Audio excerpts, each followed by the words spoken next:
I wanted to talk to you a little bit about steering committees. First of all, are you having them? We recommend that if you are a new program, your steering committee should be meeting every month. You might take July and December off, but for the most part, you should be meeting every month. What does your steering committee do? Your steering committee should be thinking about the big picture items, or we might call it like the hot ticket items, like recruitment and marketing. So think about that. What's the big picture for your team? Or you might just think about a steering wheel. Where's your steering committee taking you? Or another image might be, they should be looking at, again, that big picture. If you can't see the forest for the trees, then your steering committee is talking about the wrong things. If you've ever seen that document that's called Team of Teams, so we've got the employment planning meeting, and that's kind of the micro team that thinks about each intern individually, their needs, their job goals, what's going on with them, challenges, successes, et cetera. But your steering committee shouldn't be walking through each intern. Again, big picture ticket items. So meeting monthly, making thoughtful decisions about where your team is going. Do you need more interns? Do you need maybe more diversity of interns? Do you need to be spending more time on recruitment and marketing or retention?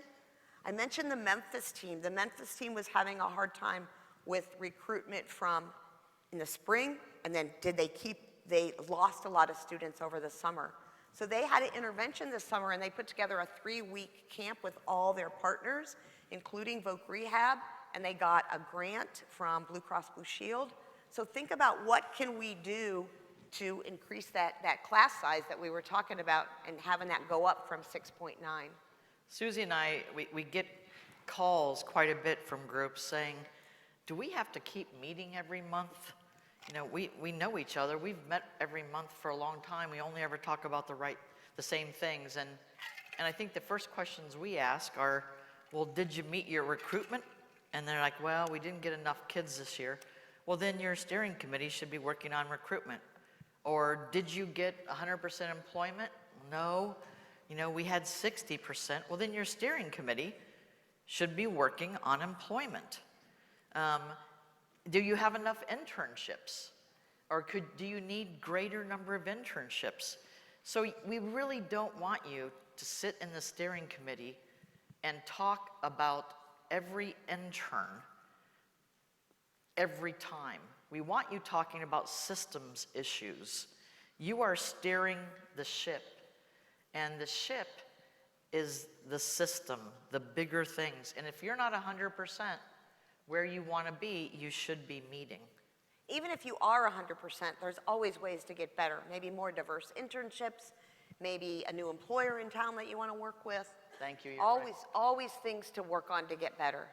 That diversity, those girls, get those girls. There's a path for the steering committee agenda. It's in the portal. You go to Project Search Portal, Toolkit, Essential Documents, Project Search General Documents, and then RG-PSG, Steering Committee Agenda V122320, DOCX. Remember that. There'll be a test on Friday morning if you found it by then. So there actually is a document, and this is it. You probably can't read it, but there is a document in the portal called Steering Team Committee Agenda. And it walks through what model fidelity and what you might want to work on, how you might want to set an agenda for your steering committees. I was just checking the time on the app. Look at that. That's why I stood up. All right. So we have a couple more things we want to talk about, and I believe our next session starts at 10:45, right? Right, Kyle? All right, we're good. All right, so measurable skills gain. We get a lot of feedback from Vogue Rehab about that, and just looking at that a little bit, so how do we fit and how do we follow measurable skills gain? So are we engaged in work-based learning experiences? Of course we are. We're teaching skills that lead to job goals from the either either and or the individual plan for employment led by VR and their IEP. Those skills are verified by the employer. We are looking at those skills gained in a variety of ways through VogueFit, through our internship evaluations, at our employment planning meetings, our skills task list, all kinds of reports that you can generate, again, using our tools. But the internships must lead to the development of needed skills. That's really important. So again, these are just pictures and you're probably using those. Please keep in mind, at our session yesterday, we were talking about these two forms and how to use those, and we made the comment that once you pull down that form, it's yours, and you can customize it to meet the needs of your team or something that your VR counselor need. And a couple people said, well, we were told we can't change those. That is just not true. Once you download that form, it's yours. Add your team name, take out a line, add a line, whatever you need and want to make your data collection easier and more streamlined. We would rather you spend that extra half hour with your interns than writing another report. VogueFit, we've got the VogueFit creators right there, woohoo! So a new, again, streamlined and more improved version of VogueFit. They're doing several sessions this week, and they're right out in the hallway with the exhibitors and can talk to you just one-on-one. Measurable skills gain, they have, I think, the best way to show it. And what I love about this particular report is that your intern can explain and demonstrate their own skills gain. What is more powerful than an intern at his or her employment planning meeting showing this form and showing where they gained skills and maybe even where they went down, and might even have a conversation with their team about those strengths and challenges. And then there's our sessions on VogueFit. Again, it's in your app. Today, the sessions are 10:45, 1:15, and 2:30. So you can find 3 sessions on VogueFit today. All right, recruitment. We've talked a little bit about recruitment, but we all know that, again, the average is 7. But what's your sustainable number? I know there's several supervisors here for your districts, and talk to them. They should be on your teams, and they should be kind of guiding you in that way. How many students do you need, and how are you going to get there? We put this up because we want you to see these last few items listed under options. If you are struggling, we will allow options. So don't struggle alone. Call us and ask what we can do to make it work in a given year for you. And we may not let you do it forever, but if your numbers are really low and we need to do something inventive or creative, give us a call. Do we have a senior year program? Do we do a pre-project search in your same school district? Do we do a summer engagement program beforehand? Do we include other districts or counties? So we've had a lot of experience adapting, and we'd love to talk to you about it. I can see Kelly Fenlon sitting out there in Sault Ste. Marie, and I know she had a really low year a couple years ago, and so they added some adults in the region. And again, that's not our call always. You're going to have to figure that out if you can do those kinds of things, but we'll help you. We'll work with you. Stipends. This comes up probably, it feels like every day. And we get asked a question about it. We actually love stipends. We do not object to stipends. We do not object to a training supplement. There's only one thing. Sorry, I thought Molly was coming up to ask a question. There's only one thing that doesn't fit with Project Search, and that is we do not support an hourly salary. for a variety of reasons. Paying someone who's learning an hourly salary is in violation of wage and hour policy. It means they're doing a job, which our interns are not doing a job. Our interns are not responsible for meeting quality and quantity. They're not. They're there to learn. And if a job requires 50 of 50-somethings, they may do 20-somethings for 10 weeks as they're learning. And so we don't pay an hourly wage to someone who is learning. That sends really weird messages. First of all, for people with disabilities, it sets a bad precedent to bring somebody in when they don't meet quality and productivity and say, we are paying you, but we're allowing you to underperform. The message then that people with disabilities get is that whatever they do is okay and deserves payment. And it just isn't true. And there's absolutely no reason that people with disabilities can't learn or can't be expected to gain skills. And for an employer, and I speak as a person who was, first of all, an employer, it's very weird for us when we talk about paying somebody who's learning, and it doesn't really compute. If they get paid no matter what they do, but what they do while they're there isn't up to standard, then why would we turn around and hire them later? It's a very weird message. We are not opposed to stipends. Give them a stipend. New Mexico gives, is it $600 an internship? Well, they pay a certain amount per internship. Wisconsin, South Dakota, many states pay a stipend. And then they use that stipend as toward their health and fitness curriculum to talk about money management. We think that's great. We are totally in support of stipends or training supplements. It just can't be an hourly wage. Is this making sense to folks? Do you see the difference? All right, thank you. I'll stop. I did put up here the Wisconsin stipends. I hope Paige is okay, but Paige is paying $1,500, not Paige, the state is paying. From her personal account. See Paige.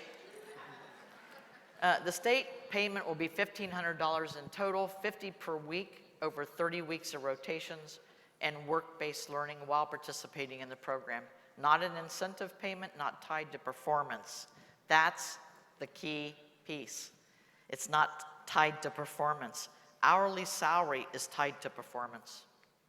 All right, employment planning meetings. We know, everybody knows you should have them. We also know from best practice and experience and research that programs that have regular employment planning meetings at least 6 times a year do better in their outcomes. There's a session right after this on employment planning meetings done by a Pennsylvania team, and then Carly and Holly are doing one tomorrow, also on employment planning meetings. So if you're not sure how to run them, go to one of those sessions and get some tips. We also believe, and we're going to be looking at this, we believe that groups that have regular employment planning meetings have fewer graduates who go on to be baggers. There's a direct correlation between spending time and talking about what the person wants and just finding any old job. And there's some great documents in the member portal that you want to choose. And here's one of them. This is one of our new favorite forms. Erin and I are doing a session tomorrow on our 10 favorite essential documents, and that's one of them. We'll talk about it more tomorrow. We are totally excited about this. So we looked at all of the sessions this year, and for a couple reasons, it has a light pink color. So there is a session every single time aimed at new instructors, either new instructors in new programs or just new instructors in existing programs. I don't want to say old programs, but existing programs. And so they're in the same room, so that should be easy. But there's one every single time, and here's what they are. And oh, Andy, you're up first. Woohoo! So we are Not up here, but in your room. We are calling this the New Instructor Boot Camp, and we're looking for ways to make this more formal every year so that the new instructors can meet other new instructors, network, kind of form a mentorship, a team, and we hope to continue this every year with activities throughout the year. And we hope that if you are going to those, that you actually signed up in the app, and that way we know who you are that are going, and we can do some formal things after the conference to try to find some ways to keep you together, and as Erin said, do some more maybe formal Zoom meetings and mentorships, et cetera. Longitudinal data, I can tell you're getting restless. And I personally am wondering why we left like these two topics till the end. It's like, wow, talk about no. Longitudinal data is very, very important. You know, getting a job is just the beginning. And part of the magic of Project Search is that we are training, employment, and keeping a job. We're not just training and employment. There's a third step. And we don't know if they're keeping jobs. We don't know if they're getting promotions, if their hours are increasing, if their salary's increasing, unless you put it into the portal. So this already exists in the portal. It's recently been updated so that it's easier. We really are begging you to follow as many of your graduates as you possibly can. We know some of them move. We know some of them, you just lose them. We get that. We're not asking you to do the impossible. But tell us about those changes if you know who they are. It's very easy to enter. It's the same portal you use for everything else. You don't have to wait till a specific day to enter it. You can enter it when it happens. That's actually better.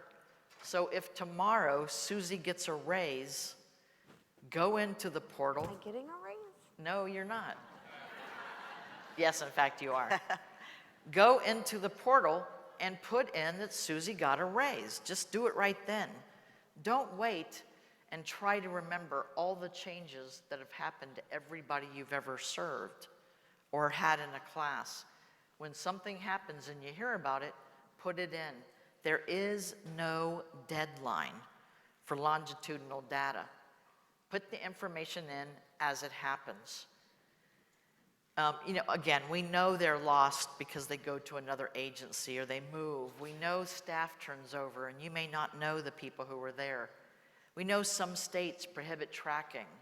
We know that no agency uses the same numbers or accounts. All we ask is that you try. This longitudinal data is among the most important data we can give to funders to show why we are effective or how we are effective. All we ask is that you try. Every little bit of data helps, and it doesn't have to be perfect.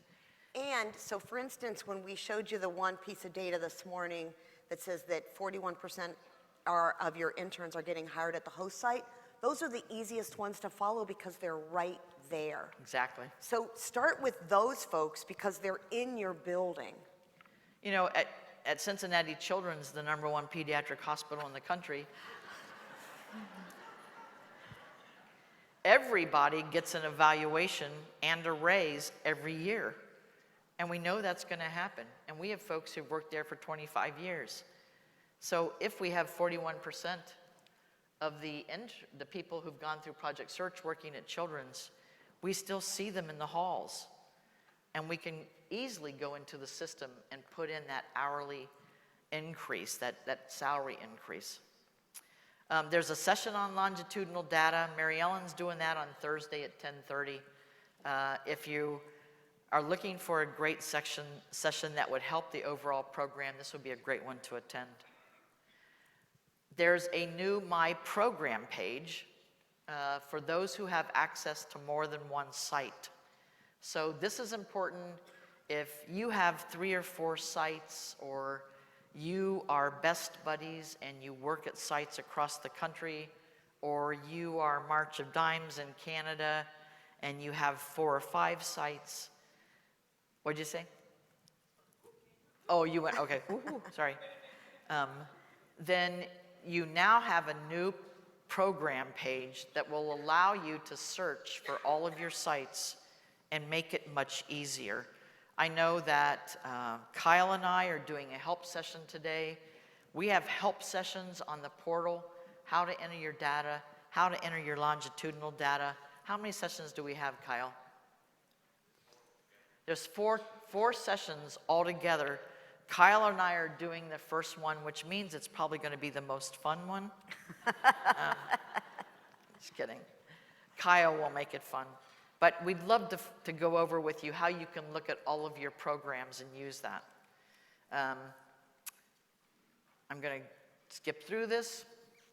I think this is one of our last things, but last year at our conference in Baltimore, Vanderbilt Children's, who is that, number 1, released a manager-mentor training, and all of you that went to those sessions that they did loved it. And so we listened, and we are creating something similar but generic. So theirs was very specific to Vanderbilt. Ours will be something that you'll be able to use with all of yours. Mary Ellen and Molly are heading up that development, and we hope to launch it in September. And then you'll have something that, yay, yeah, right. And so we'll have something that you can use with your managers and mentors to help them just think about your interns and helping them to kind of have more comfort level and more confidence. It's a great module, and the nice thing about it, you'll be able to download it or give it to anybody you want. You don't have to be in the portal to use this. Oh, these are some screenshots. So you can see it's called Creating an Inclusive Work Environment. There, it's interactive. You have to answer some questions and go through some scenarios.